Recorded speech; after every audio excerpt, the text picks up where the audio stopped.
हिसाब से मेरा अनुभव कहता है कि 3 लाख से भी पार हमारी संख्या थी हमारे परिवार उस दिन जलभरी के बीच, जो हेलीकॉप्टर से पुष्प वर्षा किया गया। और 17, 18, 19, 20 अद्भुत रहा। आज मुझे लगता है 4 लाख से करीब ऊपर भीड़ रहा है। और कहने वाले कहे राजनीति तो मेरा पूर्वज का ही विरासत था। मेरे बाबा पंडित गिरीश नारायण मिश्रा जी कांग्रेस के कद्दावर नेता रहे, राष्ट्रीय स्तर के नेता रहे। इंदिरा जी मेरे घर आती थी, बैठती थी।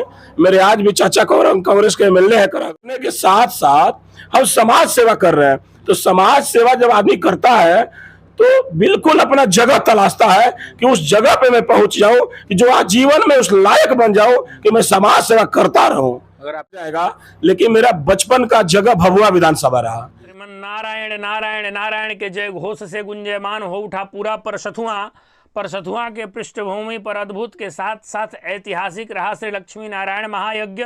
भव्य भंडारे के साथ हुआ समापन। खबर बिहार के रोहतास से है, जहां परसथुआ में चल रहे श्री लक्ष्मी नारायण महायज्ञ सहधर्म सम्मेलन का कल भंडारे के साथ समापन हो गया। आपको इस यज्ञ के बारे में हम सभी जानकारी दे चुके थे, फिर भी आपको बता दूं, यह यज्ञ भारत के महान मनीषी संत श्री लक्ष्मी प्रपन्न जी और स्वामी जी महाराज के पावन सानिध्य में दिनांक 16 फरवरी से दिनांक 21 फरवरी तक चला, जिसमें लाखों की संख्या में श्रद्धालु यज्ञ में आए, संत का दर्शन, यज्ञशाला परिक्रमण के उपरांत प्रसाद पाकर श्रीमन नारायण का नाम लेते हुए अपने अपने गंतव्य की ओर निकल पड़े। यज्ञ अपनी भव्यता और दिव्यता को कितना समेटे हुए था, यह बात यज्ञ के आयोजनकर्ता से आप जरूर सुने। नमस्ते, मेरा नाम सुधांशु है और आप वंदे भारत समाचार का आभासी पटल देख रहे हैं। अभी मेरे साथ श्री लक्ष्मी नारायण महायज्ञ के मुख्य आयोजनकर्ता श्रीमान मंजू मिश्रा जी हैं।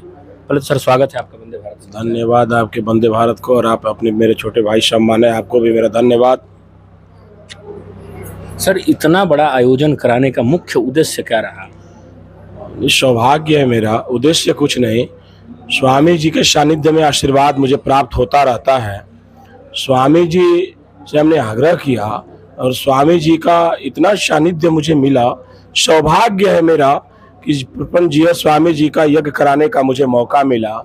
इस यज्ञ से मैं अपने आप को धन्य समझता हूँ। मेरा जीवन धन्य हो गया इस यज्ञ को करा के। तो आजकल के युवा पीढ़ी के जो भी लोग हैं, उनको इस सब चीज़ों में मन नहीं लगता है, और आप युवा पीढ़ी के होने के बावजूद भी आप इतना बड़ा आयोजन, आपके मन में कहाँ से, कब से आई थी? मेरे जीवन में एक विचार आया। मैं तो पूर्व में भी, आप मेरे भाई हैं, कहीं ना कहीं पता होगा आपको कि मैं आजीवन सेवा करने का लक्ष्य बनाया और मैं सेवा करता रहा हूँ। और सनातन धर्म का बढ़ावा इस यज्ञ से मुझे, मेरा भी अनुभव शेयर मैं कर रहा हूँ। और यह यज्ञ करा कर मैंने देखा अपने जीवन में कि सनातन धर्म का बढ़ावा और सभी भाई परिवार के एक साथ मिलन का एक समारोह कहा जाए, कि इस यज्ञ के वजह से बहुत बड़ा उपलब्धि मिल रही है। और सौभाग्य है कि इस दुनिया में अगर कोई मनुष्य का जीवन अगर पाए तो एक बार अपने जीवन में यज्ञ कराए। ये इससे बहुत बड़ी बात कुछ नहीं हो सकती। और स्वामी जी का यज्ञ करा के मेरा जीवन धन्य हो गया। अभी तक आपके श्री लक्ष्मी नारायण महायज्ञ में कुल कितने लोगों के आने का आसार हो चुका है? 16 फरवरी से लेके 21 फरवरी तक आयोजन। 16 फरवरी को जलभरी था, जो अद्भुत रहा। मेरे हिसाब से मेरा अनुभव कहता है कि 3 लाख से भी पार हमारी संख्या थी हमारे परिवार उस दिन जलभरी के बीच, जो हेलीकॉप्टर से पुष्प वर्षा किया गया। और 17, 18, 19, 20 अद्भुत रहा। आज मुझे लगता है 4 लाख से करीब ऊपर भीड़ रहा। और आज धर्म सम्मेलन है और संत भजन कीर्तन है 10 बजे रात तक। और कल तमाम प्रदेश से लीडर नेता लोग, चूंकि मेरे बाबा पंडित गिरीश नारायण मिश्र जी की मूर्ति का अनावरण भी मुझे कराना है, तो कल टाइम 2 बजे रखा गया मूर्ति अनावरण का। कल तमाम लोग पटना से यज्ञ में प्रसाद खाने के लिए आ रहे हैं। इस प्रकार के आयोजन का मुख्य उद्देश्य आपके दृष्टिकोण से क्या था? उद्देश्य ऐसा कुछ नहीं था। सनातन धर्म, मैं बता रहा हूँ आपको कि मुझे लगा ये करा गया कि सनातन धर्म की बढ़ावा और सनातन धर्म की एक ऐसे एकजुटता होने से इससे बहुत बड़ा कुछ हो नहीं सकता। और सारे परिवार, सारे भाई एक जगह मिल रहे हैं इस यज्ञ के प्रसाद के वजह से, इससे बड़ी बात हो क्या सकती है? कुछ लोगों द्वारा ऐसा सुना गया कि इस यज्ञ के माध्यम से आप राजनीति में आने की चेष्टा कर रहे हैं। सुनने को दुनिया है, इस कलयुग में बहुत कुछ कहा जा सकता है, और कहने वाले कहे राजनीति तो मेरा पूर्वज का ही विरासत था। मेरे बाबा पंडित गिरीश नारायण मिश्रा जी कांग्रेस के कद्दावर नेता रहे, राष्ट्रीय स्तर के नेता रहे। इंदिरा जी मेरे घर आती थी, बैठती थी। मेरे आज भी चाचा कांग्रेस के एमएलए है करागर का। तो राजनीति में आना ये जग से न जोड़ा जाए। मेरे पिताजी भी रामगढ़ से चुनाव लड़े थे विधानसभा का, भाजपा का मेरे अच्छे समर्थक थे। मेरे पिताजी कद्दावर नेताओं के साथ बैठते थे मेरे पिताजी।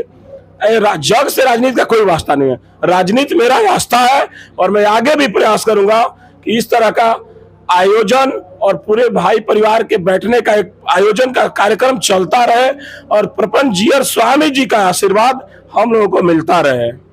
क्या इससे मतलब तय किया जा सकता है कि आप आने वाले समय में राजनीति में आएंगे ही? ये तो सौभाग्य की बात है। जो समाज सेवा करता है, जो सामाजिक जीवन में अपना जीवन व्यतीत करता है, जो लोगों की सेवा केवल करता है, तो वो तो चाहेगा ही कि कहीं ना कहीं मैं सेवा करने का मेरा मकसद एक जगह मिल जाए। सेवा तो मैं ऐसे भी करूंगा, करता रहूंगा। हमें तो नौकरी नहीं करनी है कि हम नौकरी के पीछे भागेंगे। हमें कोई बिजनेस अगर करना है तो बिजनेस के बढ़ावा देते हैं, लेकिन बिजनेस करने के साथ साथ हम समाज सेवा कर रहे हैं। तो समाज सेवा जब आदमी करता है तो बिल्कुल अपना जगह तलाशता है कि उस जगह पे मैं पहुंच जाऊं, कि जो आज जीवन में उस लायक बन जाऊं कि मैं समाज सेवा करता रहूं। अगर आपसे पूछा जाए कि वह जगह कौन सा होगा तो आप क्या तय करेंगे? आज के मैं तो यहाँ से प्रधान भी हूँ। आपको पता होगा कि मैं यहाँ से जहाँ यह आयोजन हो रहा है, रिकॉर्ड तोड़ मतों से 2162 वोटों से मैं चुनाव जीता।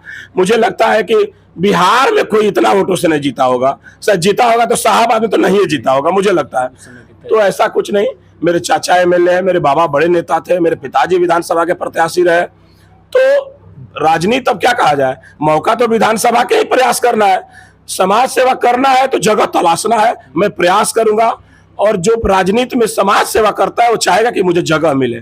तो मुखिया के बाद प्रयास तो विधानसभा ही आदमी कर सकता है, प्रयास कर सकता है। सफल होना ना होना सब स्वामी जी के आशीर्वाद का है, लेकिन प्रयास आदमी करेगा जरूर। आपके दृष्टिकोण में, आपके नजर में सबसे प्रथम विधानसभा कौन आएगा अगर आपको चूज करना होगा तो? ऐसे तो 2-4 विधानसभा है जहां से आदमी को चुनाव लड़ा जा सकता है, लेकिन ये सब स्वामी जी की आशीर्वाद, ऊपर वाले की जो कृपा रही, देखा जाएगा। लेकिन मेरा बचपन का जगह भभुआ विधानसभा रहा। मेरा जीवन जो भी था, आज तक भी मेरा सारे मित्र सर्किल, संबंध, भाई परिवार, मैंने जमात कही, जमात वो भभुआ विधानसभा में खड़ा है। मेरा पूरा बचपना भभुआ में बीता। तो मेरा प्रयास तो रहेगा कि मैं अपने भभुआ के परिवार और मित्र गण के बीच में सेवा करके दिखाऊं। मेरा प्रयास रहेगा, होना जो भी हो ईश्वर के हाथ में है। जी धन्यवाद। मेरे चैनल के माध्यम से आप अंततः दर्शकों को क्या संदेश देंगे? मैं तो सबसे पहले आपको धन्यवाद देने के साथ साथ अगर सभी परिवार को धन्यवाद मैं पहले भी दे चुका हूँ। सौभाग्य है मेरा यज्ञ कराने का, और सौभाग्य साथ में उन परिवार का है जो इस यज्ञ में आकर और प्रसाद के भागी बन रहे हैं। इससे ज्यादा मैं क्या कर सकता हूँ। अभी आप सुन रहे थे श्री कृष्ण नारायण मिश्र महाविद्यालय के सचिव श्रीमान मंजू मिश्रा जी को। कैमरामैन शशिकांत शुक्ला के साथ मैं सुधांशु। धन्यवाद।